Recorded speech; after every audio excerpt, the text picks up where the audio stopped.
Don't miss KLFY's 10 for 10 night Thursday at the Cajun Heartland State Fair. The following program is closed captioned for the hearing impaired. From the heart of Acadiana, this is TV 10 Eyewitness News, the 10 o'clock report. Hello, Acadiana. Thanks for joining us tonight. Residents along Détente Road outside Youngsville were on hand at the Lafayette Parish Council meeting tonight. They voiced opposition to a shelter for ex-convicts and the homeless in their neighborhood. The group came hoping for swift action. Instead, they were told the council was powerless to act because the proposed shelter is in Vermilion and not Lafayette Parish. But as Chuck Huebner reports, the residents still came away from the meeting with a small victory. Fear is an important factor here. I can feel it. Rick Templeton with the Prison Fellowship Ministries hit the nail on the head. The people of Détente Road outside of Youngsville are scared that their neighbors, the A-Bears, are about to set up a shelter for ex-convicts and the homeless that could put their lives and property at risk. To make matters worse, there is nothing local government can do to prevent it from happening. I am powerless to do anything to stop it, and I understand it, but I can speak it. And I am saying to you, and I'm saying to the A-Bears, that we would like to have that commitment, that if we can't reach agreement amongst this small community of people, many of them family members, then we shouldn't proceed forward. In the spirit of cooperation, the A-Bears have agreed to the use of a professional arbitrator from Templeton and the Fellowship Ministries that will attempt to clear the air about neighbors' fears and the A-Bears' plans. It was not the action these people had been hoping for, but it was at least a step in the right direction, since the A-Bears have agreed to hold off on the shelter until the arbitrator is brought in. And I think we took a positive step here tonight. I really think this is the way to go. Both the A-Bears and their neighbors on Détente Road leave this meeting as winners of sorts. The neighbors have won a delay on the shelter's opening, and the A-Bears, although agreeing to a delay, still have their shelter plans well in place. With luck and the help of a mediator, both sides will be able to agree on a compromise that both sides can live with. In Lafayette, Chuck Huebner for KLFY-TV, Acadiana's news leader. Was the 5-year battle fought by a Lafayette Parish school teacher a question of tenure or of unacceptable teaching methods? Darla Montgomery brings us up to date in this report. As we reported last week, the state Supreme Court handed back Bernadette Rubin's job by agreeing with the decision of a district court judge. The Lafayette Parish School Board fired Rubin in 1990 over allegations that she was sexually explicit in teaching 7th graders the human aspects of science. Rubin took the board to court, but her attorney, J. Isaac Funderburg, says it was not over the criticism of her teaching job performance. This is not so much a sex education case. It never has been. It's always been a teacher tenure law case. After the hearing was completed, that the school board had made a reversible error in the manner in which it had handled the case. Rubin's legal victory carries with it reinstatement, 5 years of back pay and benefits, and, as she tells us, personal satisfaction. I'm just so thrilled. I can't really put it into words that all of this is behind us, and finally the healing process can begin. And I'm just looking forward to going back to work. Where, I don't know just yet, but I will be going back, and I'm excited about that too. And what does this outcome mean for future teachers in the local system? We probably would have to discipline that person also for not following the procedures. We will continue to operate within the guidelines of the state, what the state suggests, and of course, as I said, what the board has approved. No date has yet been set for Bernadette Rubin's return to the classroom. Darla Montgomery, TV 10 News, Acadiana's news leader. A well-known Lafayette restaurant reached a major milestone tonight, and because of that, hundreds of students throughout the country will benefit from a quality education. Ruth Fertel opened the first Ruth's Chris Steakhouse in New Orleans 30 years ago tonight, and her restaurants throughout the country celebrated with a benefit for the Horatio Alger Society. The Ruth's Chris on Pinhook was jam-packed with well-wishers. We spoke tonight with one of the recipients. The scholarship is helping me go to college, and it's just meant a whole lot of things. It's opening new doors for me and new experiences that I hope to enjoy. Ruth herself has started a new fund because of this.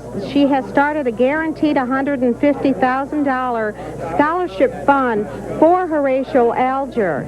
So this is going to be a big plus for the Horatio Alger Society. And tonight's nationwide benefit is expected to raise more than $150,000 in scholarship award money for young students. A festive fundraiser at the Hotel Acadiana tonight to benefit the Lafayette Big Brothers Big Sisters organization. Each year the group roasts a community leader, and this year the good sport was Lafayette General Medical Center Administrator J.J. Burden. Big Brothers Big Sisters is a United Way organization that matches children from single-parent families with adult role models. Coming up on Eyewitness News, questions over a proposed Acadiana Community College system. And charges are brought against the man accused in the most recent White House shooting incident.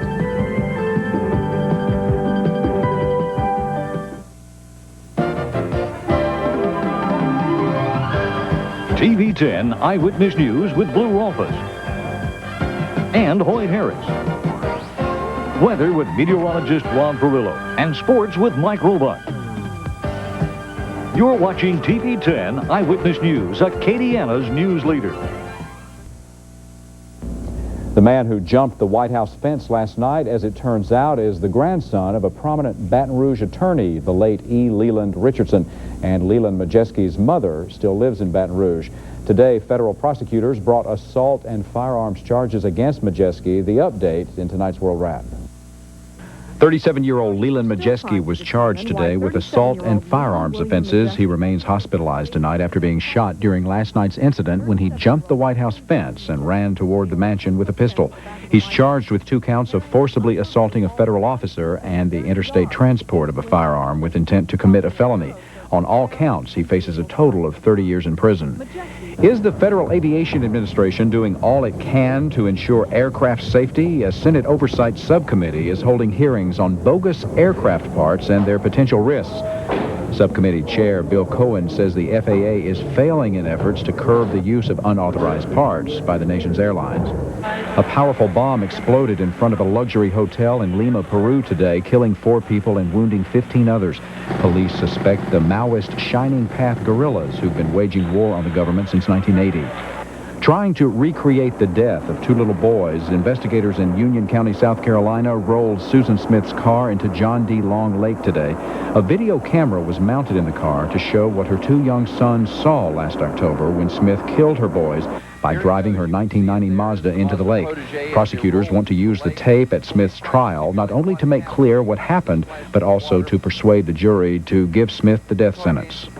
And in other news tonight, Hollywood madam Heidi Fleiss is free on bail after a Los Angeles judge sentenced her to 3 years in prison for pandering. Fleiss's attorneys, though, say they intend to appeal her conviction, saying the mandatory prison sentence is unconstitutional.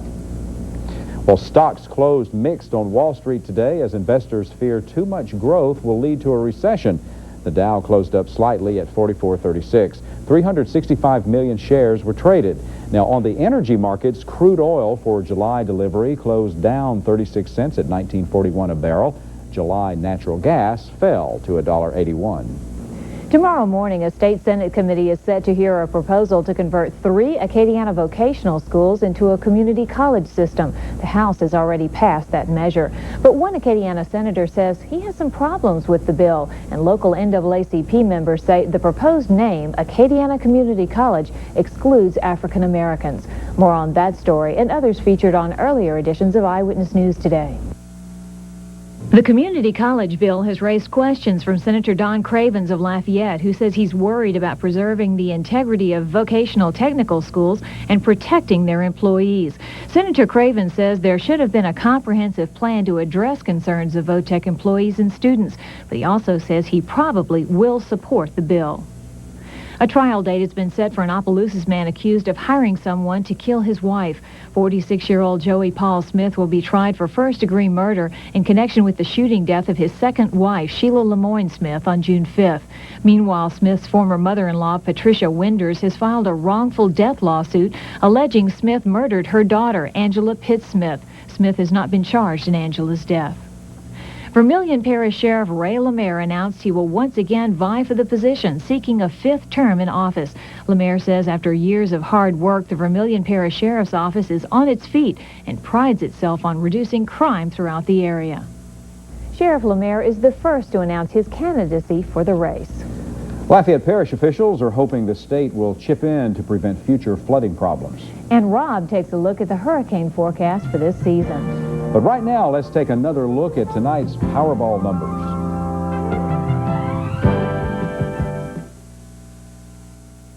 Some questions tonight about who will be footing the bill for Lafayette Parish's portion of a $3.5 million study the Army Corps of Engineers intends to conduct on flooding problems along the Vermilion River. Parish President Walter Como says the state was committed to pay the parish's half of the study, but for some reason the $1.8 million appropriated for the project has been removed from the upcoming budget.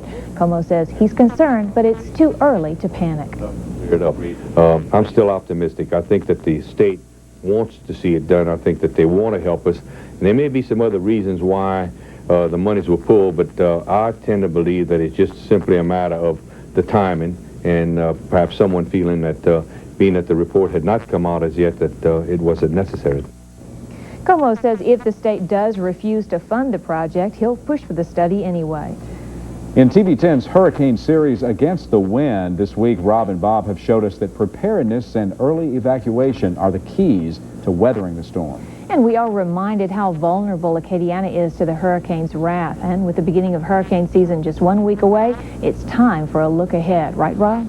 That is correct. And we're going to show you some of the graphics and, unfortunately, some sobering numbers. First off, let's go ahead and look at this. We plotted up all the hurricanes that have ever hit Louisiana on record from 1886 through 1994. It looks like bees invading Louisiana. And notice how far some of the hurricanes last before they're even downgraded to tropical storms. And that's one of the things that we look at, again, with some of the heavier storms on how far to the north they do move in. And look at Acadiana, not void of any hurricane activity during this 108-year time frame. This is 34 hurricanes plotted up. And more importantly, again, if we look at the long-term average with respect to the hurricanes, again, this is the numbers that we look at. Again, one storm every 3.2 years. That's our average. One hurricane hitting the Louisiana coast once every 3.2 years. 45% of all the storms that have ever hit Louisiana are Category 3 or higher, so they're major storms half of the times. Tropical storm every 2.5 years. Now, it's been very quiet in the Gulf of Mexico, and again, for Louisiana over the past several years, the last hurricane being Andrew to be in the Gulf. Last one, only last 5 years, only hurricane in the northern Gulf. Last time we only had one hurricane in the Gulf in 6 years, never. So if you look at that and take a look at the statistics, it says there will be about a 90% chance that there will be a hurricane in the Gulf this year. We're not saying it's going to be hitting Louisiana, but there's an excellent chance we'll see at least one hurricane in the Gulf. Now, if we take a look at the forecast coming up for this coming year and put the big picture in motion, Dr. Gray out of Colorado State looks at a number of things. The El Nino phenomenon, that usually keeps thunderstorms and tropical systems at bay across a good part of the Caribbean Gulf of Mexico. Well, that El Nino phenomenon is diminishing. We look at sea level pressures around the Caribbean. If they're lower than normal, which they are right now, that sometimes is a precursor to hurricane activity. And then we look over at Africa, where the rainfall and the tropical waves move off the African coast. They've been in a drought the last 20 years, but the trend is changing, and it looks like it's going to be an active, increasingly active hurricane season and seasons to come. Now, if we take a look again at some of the numbers that we're looking at, these are the named storms. We usually average 9.3 in the Gulf, the Caribbean, and the Atlantic. That forecast is for 10. For hurricanes, 5.7 the average. We're going for about 6 this year. Now, this forecast will be updated in about a week at the cusp of the hurricane season. Intense hurricanes, Category 3 or larger, usually about 2 is the average. 3 is the forecast for this year. And hurricane destruction potential, indicating on how strong those storms are. Again, close to the point where it's going to be a little bit above normal with respect to the season. So with these numbers in mind, it looks like there's going to be a very good chance of a hurricane in the Gulf of Mexico. And on average, we look at our chances of getting hit by a hurricane each and every year at about 31, 32%. And when we say a 30% chance of rain, usually every other day we get some showers. So again, this could be the year that we need to be on guard. It's been such an interesting series. We've really enjoyed the warning, sort of, you know, as to what we need to do to be prepared. Right. We don't need to want to be a doomsayer, but again, we have a history built in of hurricane activity, and it will continue, and it looks like the years ahead are going to be busier. And as you said the other night, be prepared is the key always, exactly, right? Exactly. Bottom line. Anyway, the weather quiet right now. We're going to take a look at the forecast on the big holiday weekend coming up.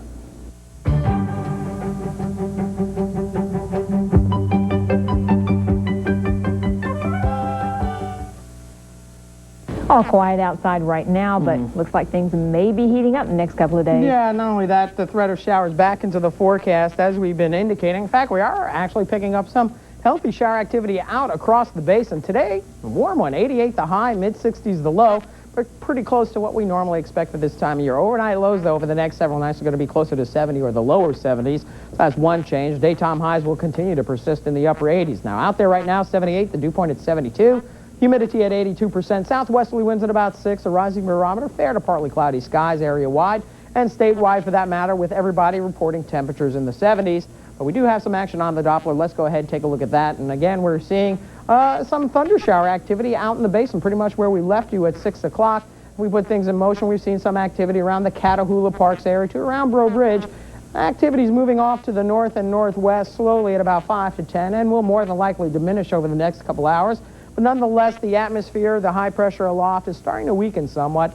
That's a little bit of a hint of things to come. Now, if we put the satellite imagery in motion, we see generally the same pattern. Big ridge of high pressure from Bermuda all the way down through the Gulf of Mexico, upper level low back in the west, and the conduit between the high and the low. Again, a southwesterly flow aloft, and once again, severe weather across parts of Texas and Oklahoma, and some very heavy rains through the Mississippi River Valley. Now, coming back and taking a look at the radar, we do see, again, some weather watch areas in effect, and you basically can pick out where the frontal boundary is, and we'll just go ahead and overlay the surface features. And again, this front hasn't moved a whole lot, and additional parcels of energy continue to ride along the front and in the upper parts of the atmosphere, and that's creating most of the thunderstorms. The high pressure system that's been dominating our weather is slowly going to weaken over the next couple of days, so we're going to introduce the outside chances of a shower or two. Otherwise, little change with partly cloudy skies. Again, most of the action off to the north or to the west of us over the next couple of days, but it looks like as the weekend gets here, unfortunately, a slightly better chance of showers and thunderstorms, mainly afternoon thunder bumpers, although some of the thunderstorms could be quite potent if they do emanate from the north and west. And it looks like Monday and Tuesday and next week an even better chance of showers and thunderstorms. The forecast for the immediate future offshore, choppy and protected waters, southeasterly winds at about 15. Seas going to be running about 3 to 5. Inland for tonight, fair and mild. Some patchy fog, the overnight low about 70. Rain chance, your chance of getting wet at about 10%. Lafayette may get clipped by that shower. And then for tomorrow, partly cloudy and warm and humid, 89 the high. Rain chance at about 20%. Mainly those afternoon garden variety showers and a few thunderstorms. Then for tomorrow night, down to about 70, once again, the overnight low. So we'll be seeing a few more showers over the next couple of days. You may want to get that umbrella ready, but you probably won't use it until the weekend. It's always ready. Okay, good. Thanks a lot, Rob. Coming up next in sports, Game 2 of the Western Conference Finals is the Battle of the Texans. And in Oklahoma City, the Lady Cajuns are getting a little R-E-S-P-E-C-T.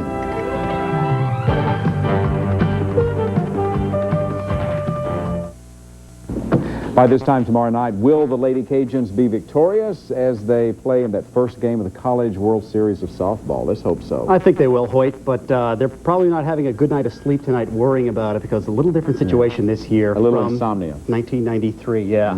At the College World Series in 1993, the Lady Cajuns were an unknown commodity. It was their first appearance in Oklahoma City, and they finished a surprising third. But this year, the Cajuns come in as the #3 team in the nation, and as Mike Roebuck tells us in this report, the Cajuns are an endangered species. 2 years ago, the Lady Cajuns came to ASA Hall of Fame Stadium's relative unknowns, a #6 seed. In 1995, they'll be considered one of the tournament favorites. We've become everyone's target in the last couple of years, but you're right. This will be no surprise. I think we're expected to win tomorrow night, unlike last time when Northridge was expected to win. And, you know, I have a feeling that we'll be the favorite again because both Oklahoma State and Oklahoma didn't make it in. And the crowd has been, I know that the town and the people running this thing have been waiting for us to come back. So hopefully the people from Lafayette will show up also. Pressure, there's always pressure, of course, but I think we like that, you know. I think that's just an added advantage, but we just got to play our game. Oklahoma City, ASA Hall of Fame Stadium. For senior Tiffany Whittall, it's a chance to end her career where it all started back in her hometown. This is it. Matter of fact, it hit me last night. I got to thinking I have 5 days left, and so very emotional time for me, especially the fact that I get to play at home in the last World Series in Oklahoma City. So it's really neat. Couldn't end a career any better. Just 5 days left in the Lady Cajun season for 1995. The title march begins Thursday at 6 o'clock versus the University of Michigan. Thank you, Mike Roebuck, reporting from Oklahoma City. Now let's take a moment to thank our sponsor of Lady Cajun Softball. Coverage of the World Series is brought to you in part by Iberia Savings Bank. To college baseball now, and for the first time since 1989, the LSU Tigers don't enter the NCAA Regionals as the top seed. That's because the #1 team in the country was seeded #1 at the South Regional in Baton Rouge. Let's take a look at tomorrow's lineup. First game of the day at 11 a.m., the #1 team in the country, the Cal State Fullerton Titans. They'll take on Northeast Louisiana at 11 o'clock. Game 2 will match the Rice Owls and the Dukes of James Madison at 3 o'clock. And in the final game, the Tigers take the field. They'll face Central Michigan. First pitch is set for 7:30. Turning to the NBA playoffs now, Rockets and Spurs. Spurs trail 1-0 in the Western Conference Final, and at home it was a must-win for San Antonio. Almost 96. Now let's catch you up on all the scores from the NHL playoffs and the Major League.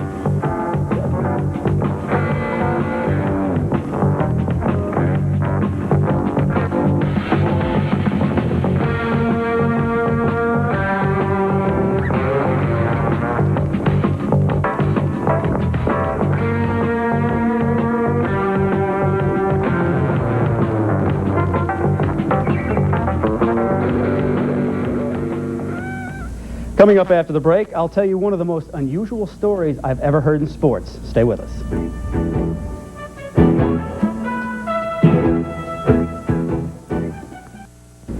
And finally tonight, now this is a bizarre story. The Ottawa Rough Riders at the Canadian Football League drafted a 6'6" defensive end in the 4th round of the recent dispersal draft of players from the defunct Las Vegas franchise. Now that's not that unusual, but what is unusual is that Darrell Robertson from Mississippi State is dead. He was killed in a car accident 6 months ago, and word never got back to the Rough Riders, and the league officials didn't even know. That's a strange story, Hoyt, but something that's even more bizarre. The TV10 Hurricanes, our company softball team, won their first game tonight, 6-5, and I think they won because I wasn't there. Will wonders never cease? Hey, now we know. Thank you. We'll be back. And that's going to do it for 10 o'clock. Thanks a lot for joining us. We'll see you tomorrow. Good night.